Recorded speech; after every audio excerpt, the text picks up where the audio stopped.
Yo, what's up, everybody? Welcome back for another episode of Into the Flu. In today's episode, we're doing another deck tech. I'm really excited about doing deck techs. I hope all of you either find interest in joining the league or just getting some games in. Obviously, you don't have to just join the league to get games in. If you've got friends or family members who are interested in the game, the league does provide a space, a safe space for us to play by way of webcam. So that's been the best way for me to play. I've made a lot of really close friends. Some people that I can call even the best of friends.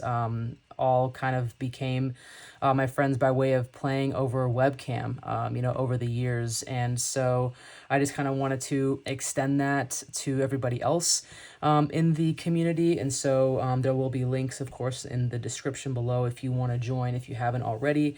It's really chill. Just say, like when you're available, hey, is anybody down for a game? And then, obviously if we are, then we'll just get in there.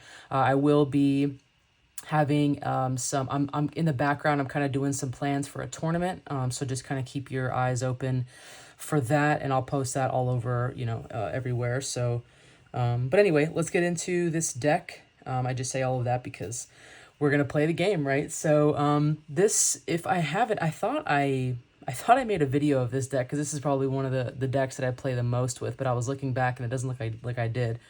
But this is going to be a Snape deck. Starting character is Snape, which provides 1 potion lesson. Once per game, you may shuffle up to 7 non-healing cards from your discard pile into your deck, which is a really cool ability that Snape has. And I know that I've done a Snape deck, but not this specific one. So again, this is one of my favorites. This is kind of what I play with often enough. So this is Charms and Potions, and it has 18 charms lessons and no other lessons because Snape provides the potion lesson power that's needed in order to play the potion cards. So let's talk about what cards we've got. So we have Wand Shop. Wand Shop is a location that allows 1 charms lesson to be to provide 2 lesson power instead of 1. So if I've got 2 of these in play, well, let's just make it right. So if I have a total of 4 lessons in play, these 3 plus the power that Snape provides, I can then play a Wand Shop, which means that I'll have 6, 7 lessons in play.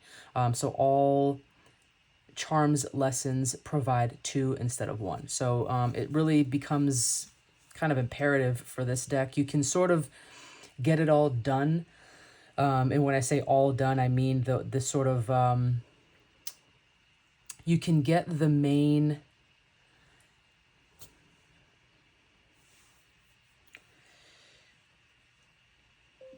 there's one specific move that this deck is built around. It's a card combination, and I'm sure all of you already know because you're looking at this Dobby's help right here, or most of you do at least. So you can get that combination done without Wand Shop, but it definitely helps if you are able to pull Wand Shop off and stack up your lessons, because then you have the ability to play something as heavy as that 10 power that's needed for Dobby's help. So let's go to Dobby's help. So Dobby's help is your opponent draws 10 cards. So Dobby's help, your opponent draws 10 cards. So you might be asking, well, why does that matter? So your opponent draws 10 cards, and then the card that we want to be able to pull along with this one is Venomous Tentacular Juice. So Venomous Tentacular Juice reads, count the number of cards in your opponent's hand. He or she draws twice that many. So this is definitely a more popular combination that's used in the community in terms of players, but it's popular because it's great. So like, let's say that your opponent has 2 cards in their hand, and you're able to play Dobby's help, and you also have a Venomous Tentacular Juice kind of sitting in your hand waiting for that right time. You can have your opponent draw 10 cards. Now they have 12 cards in their hand, and then you can play Venomous Tentacular Juice and have your opponent draw twice as many cards as they have, right? So if they have that 12 in their hand, then they're going to have to draw 24 cards. If you time it right, it'll be an easy win for you, because oftentimes, depending on where you are in the game, you might not be able, your opponent won't be able to handle that, and they won't have that many cards in their hand. And then, of course, if you happen to have two in your hand, it kind of just gets comical at that point, because then your opponent has to draw 48, and then they're like, obviously I don't have that many, because we have a 60 card deck. After you play your lessons and all this kind of stuff, you're kind of already you're sort of dwindling down after that. So that's the main combination that we find, and we have one shop that helps us get there. Again, there's 18 lessons in this particular deck. You can add more lessons if you want and kind of get rid of some of the auxiliary cards that I have, if it's something that you want to do. Again, you just build however you want to build it, but this is how I have mine, and I like it like this. So what are some other cards that we have here that help us along the way? We've got Gringotts Vault Key. Search your deck. You may take any card from your deck Search your deck. You may take any card from your deck and put it into your hand, then shuffle. This is really good whenever it comes down to, let's say that you need that one shop, right? And you haven't been able to pull it, but you've got those lessons stacked. Let's say that you have a Dobby's Help, but you don't have a Venomous Tentacular. Whatever the combination of situations might be, that's a really good card to have. Hover Charm. Choose one of your opponent's cards in play and return it to their hand. So it's kind of like a Dobby's Disappearance minus the extra action that is given, and then it's a charms card, and so that's always good too. So if your opponent plays a creature that you don't want to have to deal with, or they play an item, or whatever the case might be, right? You have that. So I also, because actions are so imperative when it comes to the game, but this specific deck alone, I have a lot of ability to add extra actions. So we've got Galleon, we've got Knut, and we've got Sickle. So the Knut reads you can only have one money card in play at each time, of course. Before your turn, if this card is in play, discard it and you get one more action. Sickle is the same, except you get 2 more actions, and Galleon is the same as that, except you get 3 more actions. So this has worked perfectly for me if I've got a Galleon in play, because I can add that extra lesson if it's needed, while also using Gringotts Vault Key in order to pull the right card for my deck, and then having 3 extra actions in play where I can play 1 Dobby's Help and 2 Venomous Tentacular, and then I win the game. It's ridiculous, and it's really, really cool. I've been able to make that happen without any issues, and I really enjoy it. So I only have 1 Galleon because it works every so often, but I can do the same kind of thing with Knut and Sickle, and it's not an issue. So we've got Flying Car. You may use an action to choose an adventure or a location and play and discard it. I try to get this out as soon as I can. It's just kind of insurance for me, because, if somebody plays like a Caught by Snape or something like that, then I can just choose to get rid of it. Even though it does cost me an action, like I said, I've got the ability to kind of make up for those actions by way of the money cards, and then it ends up being totally fine. We've got 2 Reparo, so put a non-healing card from your discard pile into your hand. That's always good. Again, it just kind of allows me to sort of search for some things. The majority of the cards that I need are non-healing anyway, and so it really kind of helps me out in terms of making sure that all of this takes place. I have won with this deck one time without using this combination, but it was kind of a pain. It really was, and it was just a matter of, actually that's not true. It wasn't, I did use Dobby's Help. I didn't use Venomous Tentacular. So really, one of these cards, both preferred, but it's really these cards that are going to kind of get you where you need to be. So what other potions cards do we have? We know that we've got the 4 Venomous Tentacular Juice. We need all of those.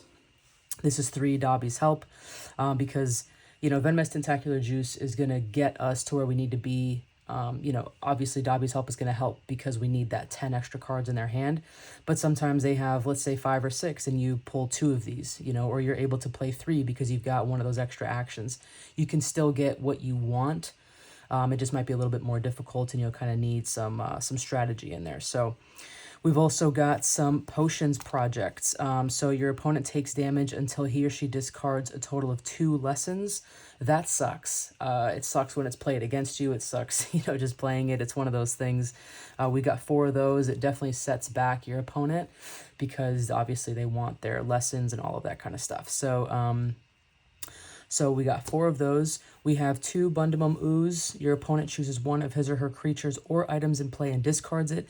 Then he or she takes damage equal to the printed power cost. So this is kind of where, some of the extra little bit of damage might come in if you're able to able to play it. But again, and it was definitely this help, obviously, that got me that victory from that one time that I didn't use the combination. But either way, this deck is 100% built to do VTJ and Dobby's help 100%. It is what it is. Every once in a while, you can win by way of not doing that, but you really need to be strategic. For example, like using Bulgeye Potion, the last 3 potion cards that we have in this deck. So you may use an action and discard this card to play. You may use an action and discard this card from play to do 13 damage to your opponent. So it does cost 10, so it's definitely pricey, but you're already shooting for 10 anyway, right? Because you've got that wand shop, we've got our lessons, that we want to stack up with that wand shop, and so it's not any more expensive than your main goal of using Dobby's help.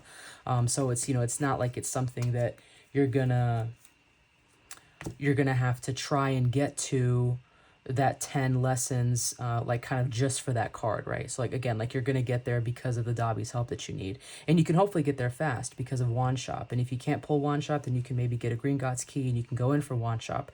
All of this kind of stuff. And if they're all discarded, then that's where you've got Reparo, right? To go into your discard pile to pull wand shop, because wand shop is not a healing card. So you definitely have the ability to kind of work around and make sure that this deck works best for you. In addition, we have some adventure cards. Let's see what we've got. Hagrid Needs Help, one of my faves. So your opponent gets 1 fewer actions on each of his or her turns. And of course, they still get the 1 action, even if somehow they've managed to get 0 or something, they still get 1 action no matter what. To solve it, your opponent takes 8 damage, and then the reward is your opponent may draw 3 cards. Escaping the Dursleys is always good, and the cousin to Caught by Snape, which we have 2 Caught by Snape in here. Escaping the Dursleys, your opponent can't play actions. Your opponent can't use actions to play any cards except lesson cards. To solve it, your opponent discards his or her hand, and the reward is they may go into their deck, get a card, put it in their hand, and shuffle. Which differs from Caught by Snape, because to solve it, the effect is the same, but to solve it,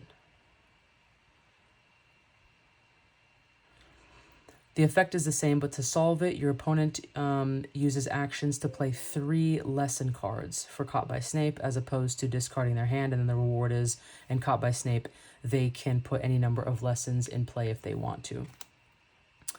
So those are the adventures, which, are played every so often, but really it's just, kind of the main strategy that you've seen here.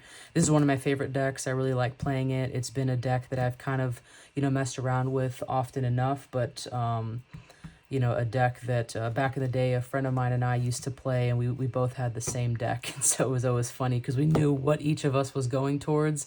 There was only one goal, really, and so it was really just a matter of who got to it first. And of course it sucked because if he played a wand shop, it benefited me, and if I played a wand shop, it would benefit him, so it was kind of silly but fun nonetheless.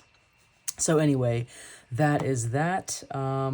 If you have any comments, you have any questions, just let me know, and you can so anyways, that is that. If you have any comments, any questions, please put them below, and I will get to them ASAP. If you are interested in joining the league, please do so. The link is in the description below. And, as always, have fun, be safe, and check out more of these videos. Thanks for watching.